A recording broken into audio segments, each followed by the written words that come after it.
Hi, do you remember the last podcast that you heard? I'm sure that you will remember only the stories and experiences and not the numbers and statistics. That's because our brains are designed in a way to remember only the stories and not the numbers or data. And that's why it's extremely important to focus on your stories. Well, storytelling is nothing but content creation. Have you often heard the term content is king? Hey there, I'm Abhigna Rajiv. I'm your personal branding expert, and today I have with me Arpita Giri, who is a content marketing expert. Hi, Vigna. Hi. Arpita, could you briefly introduce yourself to our audience, please? Absolutely. I am Arpita Giri. I have been a content writer for the past 8 years. I also train students and entrepreneurs in building their content strategy and executing it. Over to you, Vigna. Well, thank you so much for being with me today, Arpita. And let's start by understanding whether there is any content technique that can help us create content which can reveal or represent our personality. Absolutely. A lot of content has to do with the personality of either the business or the business owner. Now, coming to a personal brand which reflects who we are and what we do, it starts from understanding what problem we solve and who it benefits and bringing out the emotions related to these aspects. So, what we would ideally do is first understand what the emotions are or what the problems are that we're dealing with. Now, having a spectrum of that, we would then look at drawing some narratives, some stories, and drawing few other content that we can put into different mediums later.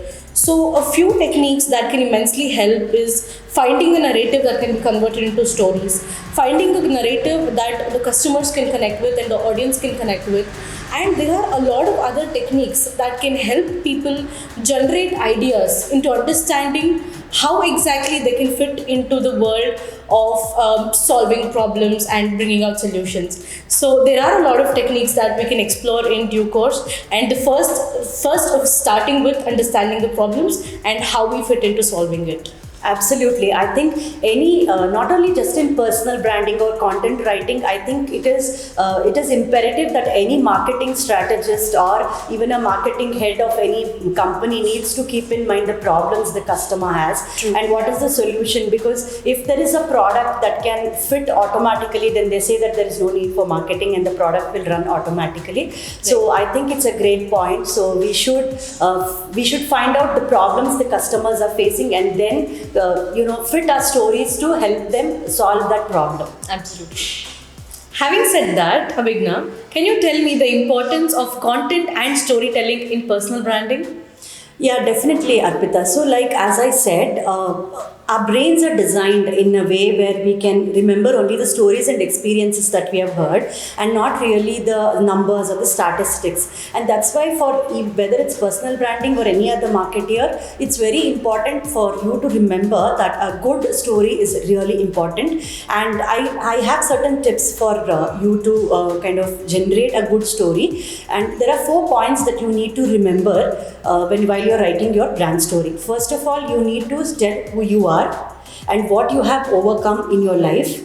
And thirdly, what is your current mission? Now, since you are equipped with that strength to be able to help other customers, what's your current mission? And fourthly, what makes you credible? So these are the 4 points that anyone should remember while they're crafting their brand story. A good story should always have a protagonist, and that is you. So you need to kind of, give a little bit of a background about yourself to kind of set a narrative where your customers will know what you have gone through and they'll be able to relate with you. So that's the first point. And the second one is the conflict or the problem itself, wherein it's very important to give that breakthrough moment to your customers, which will intrigue your customers to be with you throughout your story, because they can relate to your problem and they can say that this is the problem I'm facing too. So you need to be able to describe your problem or the conflict that you have faced in a way. And thirdly is the conclusion part, wherein you should kind of pull it till the end, wherein you reveal what exactly is the solution that you found out for yourself, because that's what we call the aha moment. And that is when the customers you will understand and relate that you have that strength, and this strength will then equip you to help your clients or customers to solve the same problem that they are facing. So these are the points that you need to remember while crafting your brand story. However, one important part that I want to tell everyone is that we should never use our personal branding as a promotional tool, and we should never kind of hard push our customers to sell the products. We should always try to keep the customers' problems in mind and be able to provide value to our customers. So once you have this narrative and once you have the story with you, you can then use it to publish either in your social media profiles, or you can use it in your executive profiles, or even in your elevator pitch. Absolutely great. I think that was absolutely well put. And what I really liked about what you shared is that personal story or a personal brand is not to sound salesy. It's not to really make a sale. But before making a sale or before somebody buys from us, trust is a very important factor. Absolutely. And through personal brand, it is very easy to build that trust. It is very easy for somebody to feel, hey, you're somebody I can do business with. And that's exactly what you've covered. This is how we can build trust, and this is how we can make feel somebody safe about doing business with us. So thank you so much, Abhigna, for bringing that out. Yeah, continuing to this, I would just want to ask you, because you have been in the content field from a very long time, and so just want to understand how we can create content that can touch the emotions of the customer. Because if you see today, every brand is kind of, there are advertisements which I've seen where there is Vivo is putting out a message saying that, husband is always on the phone and the wife is mailing the husband to tell him to get a paracetamol. So Yeah. I felt it's really very, touching our emotions. So I think in today's chaotic world, it's very important for marketers to keep in mind that building that emotion or putting that emotion in content is very important. So what's your take on that, Arpita? Yeah, great point. So, to bring out the emotions that we want to see in our customers, I think it starts by having those emotions inside first. In fact, there is a research which shows that the higher emotional intelligence we have, it is easier to be stronger as a personal brand. So before we try to understand how we can make our customers connect with us emotionally, I think it's important to understand where we stand in terms of our emotional intelligence. What are the things that we deal with as a personal brand and as a business? So we start there. And then coming to the narrative, coming to bringing out the narrative, it is important to have a conversational tone in our writing or in our podcasts, in our videos, or any material or collateral that we may do as a personal brand.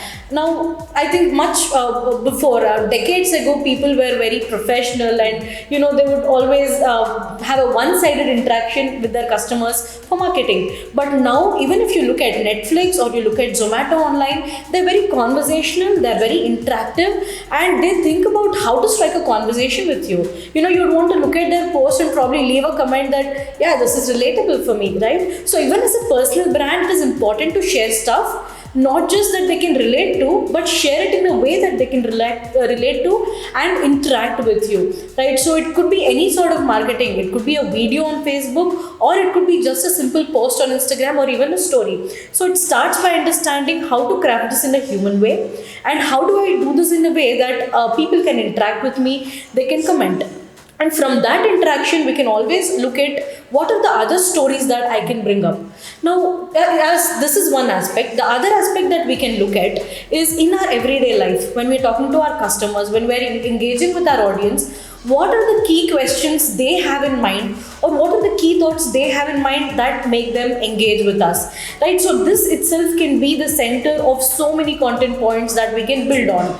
And when we keep their emotions in the center, we should also understand how I, as a personal brand, can connect with it, right? So there are a lot of techniques as well that we use in writing. One such technique that I often talk about is called spotlight method, where as a personal brand, than talking a lot about us, right? Where the spotlight is on us. Now imagine there's a huge stage and you're standing in the center of the stage. The spotlight is on you, right? Now, keeping you aside, if you put your customer there, what exactly would you tell your customer? So using that spotlight method, you can always understand, now this particular post or this particular video or this particular narrative, am I putting myself there, or am I putting my customer there in a way that they can connect with me, right? So this is another technique that we can use. So there are a lot of techniques that can just, be a checklist for us to kind of see if we are doing it the right way. Right. So I think that's a wonderful point because as you said, in personal branding we try to brand ourselves. So we kind of forget about what the customer's problem is and we start sharing only what we can give. I think we have seen this myopic attitude even while branding a product. True. Because I've often seen that brands focus on only on what the product can deliver rather than understanding what exactly the customer needs and whether the product is solving that problem. So I think it's a great point to add there.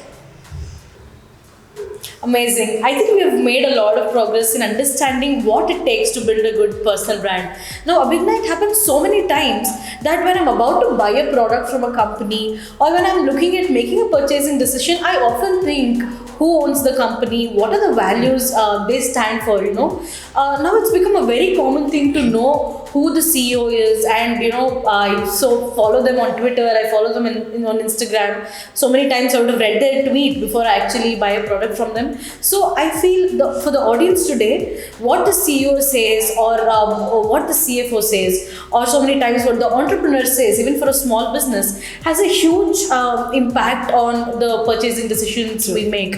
And at times, if we can't relate to what they're saying, or if we somewhere feel that we don't have the same school of thought, we may not even buy from them or purchase from them, right? So do you feel that it actually has an impact, what we stand as a personal brand actually has an impact in the business world as well?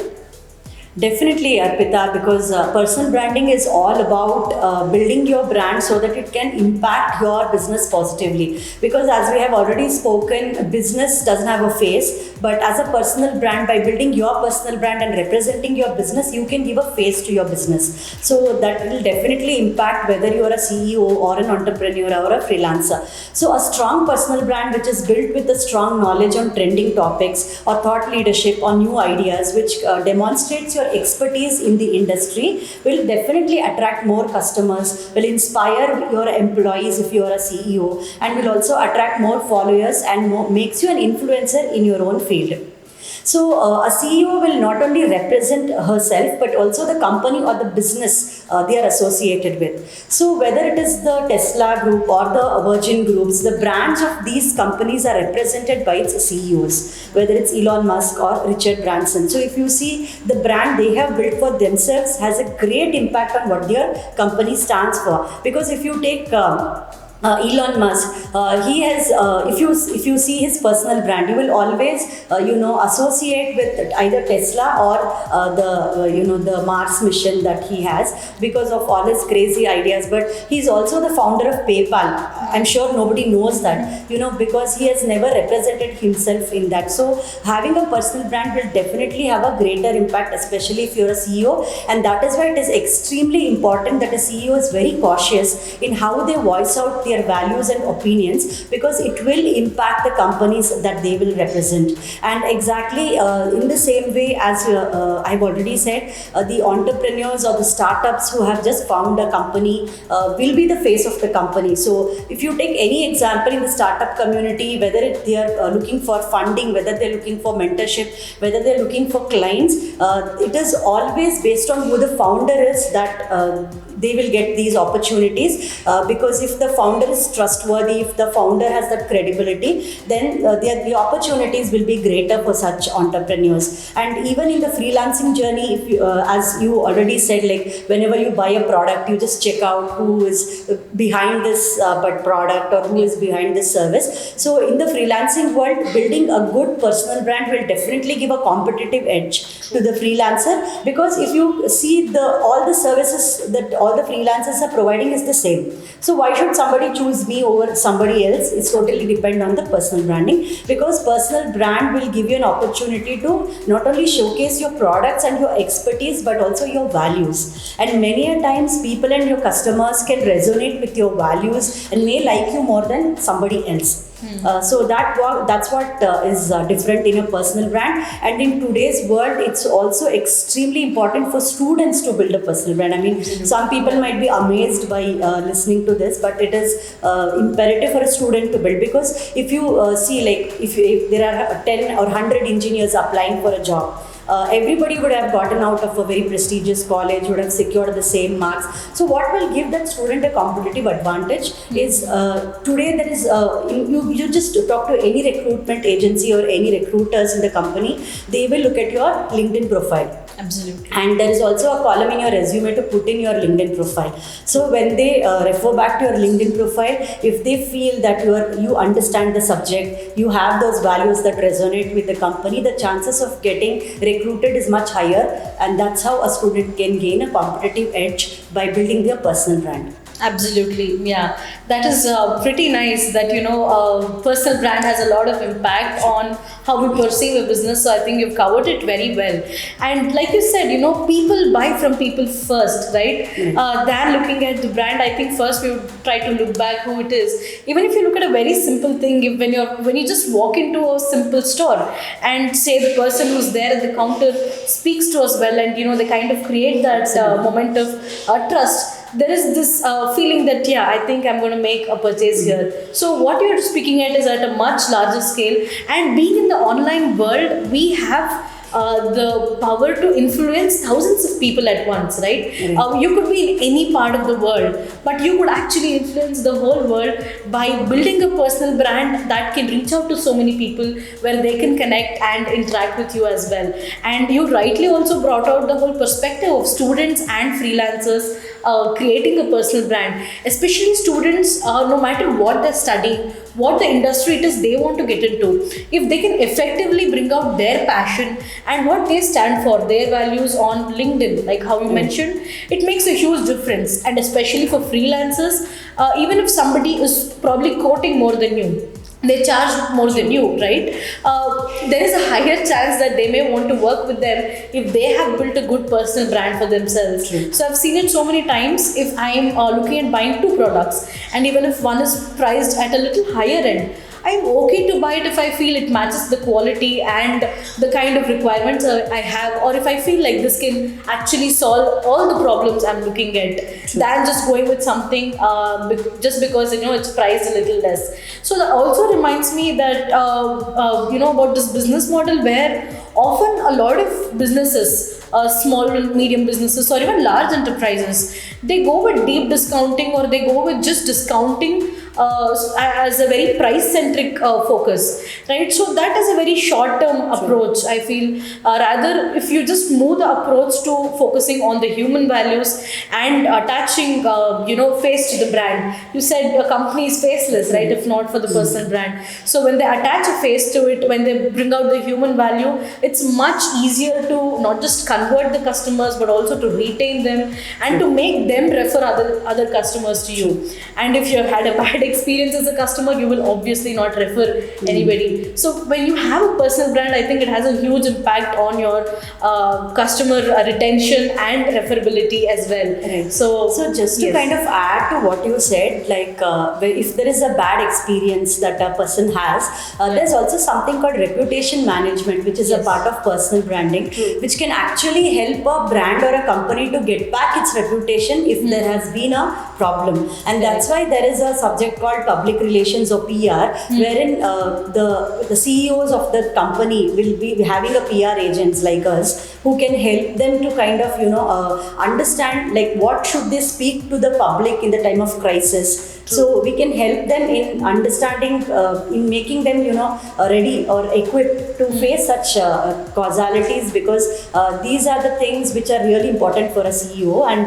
brand management and reputation management is a part of personal branding. So I think, and coming to all these and bringing all these together, what we have just spoken, I feel content and personal branding are inextricably linked with each other, because personal branding is all about content. So hence I think content is the king in personal branding or in brand building or any branding efforts. And I would like to thank you, Arpita, for being with me today to share your knowledge and expertise on content marketing strategies. Thank you, and looking forward to see you again. It's been a great pleasure, Abhigna. Thank you so much.